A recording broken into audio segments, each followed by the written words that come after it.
If you've ever been curious if one day you're going to develop heart disease or stroke, check an ApoB. The higher level it is, the higher the risk is going to be. The higher the level stays over the course of your life, the higher the risk is going to be. How do I know?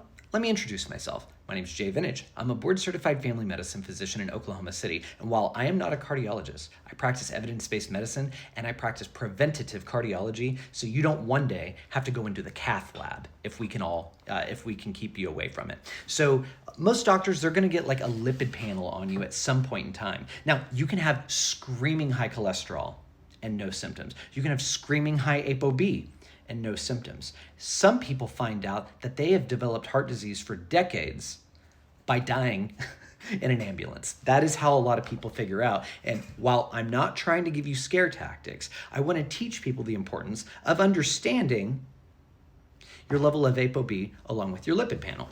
Now, some people are like, what the hell is it? Well, first of all, let's talk about your lipid panel. Your lipid panel is a couple little labs. They get a piece of your blood. They look at these particles that are in your blood. They look at the total cholesterol particles, okay? They're gonna be looking at HDL, which is sometimes referred to as good cholesterol, when really I wanna say they're sort of like cholesterol delivery submarines.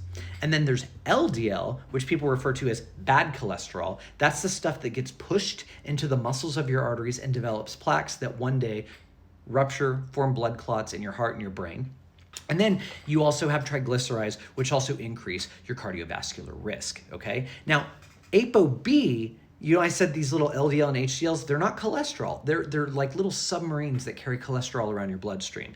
ApoB, each one of those atherogenic or plaque-forming molecules, they have an ApoB just stuck into the side of them, right? So think of like a beach ball with like a little nugget just buried into the side of it, right? Think of a nerd's gummy cluster. Think of the nerd that's on the outside. That would be like an ApoB.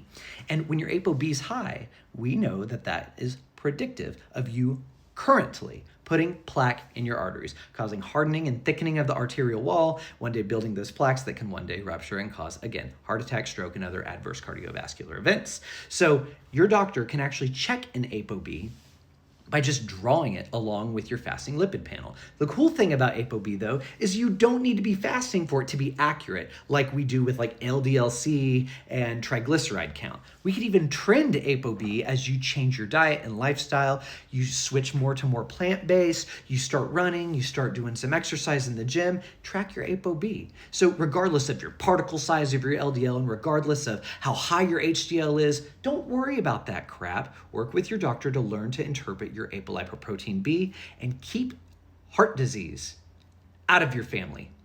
Keep it out. All right. Hopefully that's helpful. Bye-bye.